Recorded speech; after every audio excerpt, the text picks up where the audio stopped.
Liberalism. Section. The Somersett Case and the Delineation of Liberal Identity.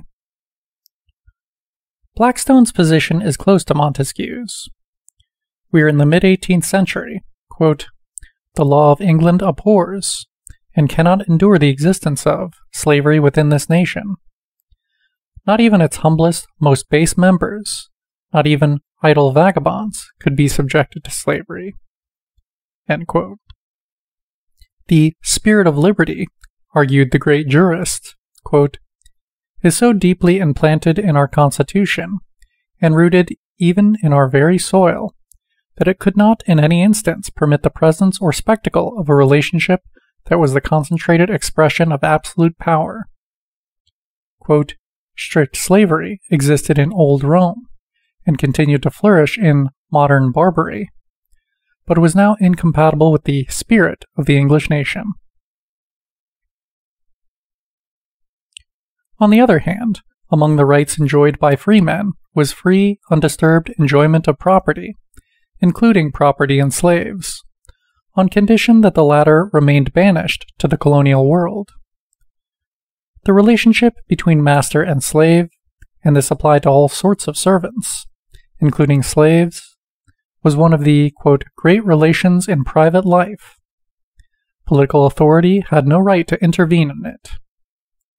And thus, celebration of England as the land of liberty was not perceived by Blackstone as being in contradiction with his reassertion of the black slave's duty to serve his master.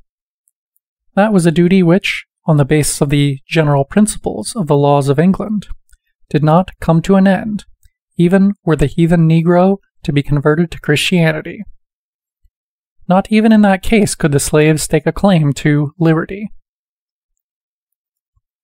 Although recognized, the institution of slavery was, as it were, repressed from the soil of England, confined to the border zone between the civilized world and barbarism.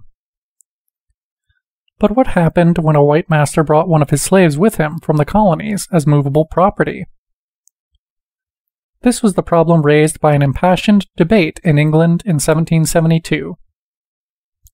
Turning to the courts, a slave, James Somersett, succeeded in extricating himself from the master who attempted to take with him, in his capacity as movable property, on his return journey to Virginia.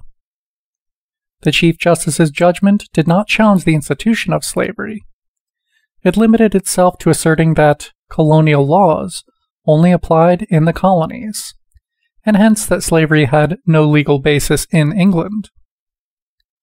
Somerset's counsel eloquently proclaimed, quote, "The air of England is too pure for a slave to breathe." End quote. But from this principle he deduced the conclusion that it was necessary to avoid an influx of blacks from Africa or America into England. Somerset's master was held responsible for an assault on the purity of the land of the free, who could not tolerate being confused and mixed up with slaves, rather than a violation of the liberty and dignity of a human being.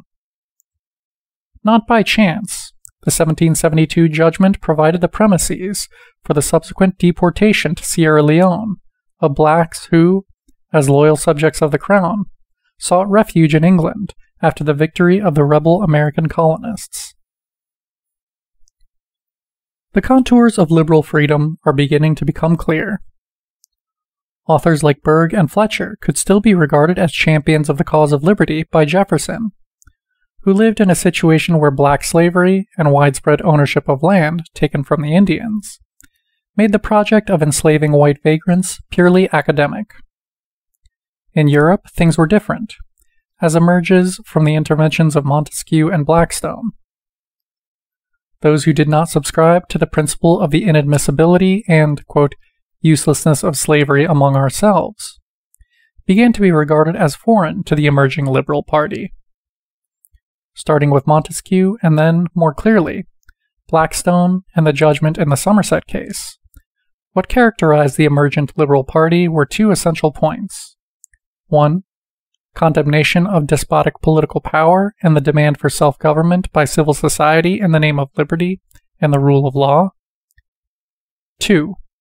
Assertion of the principle of the inadmissibility and, quote, uselessness of slavery among ourselves, or of the principle on whose basis England, and prospectively Europe, possessed, quote, too pure an air to be able to tolerate the presence of slaves on its soil.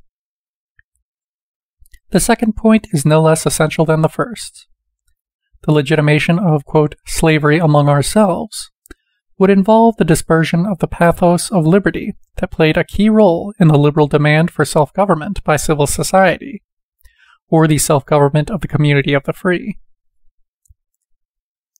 End section.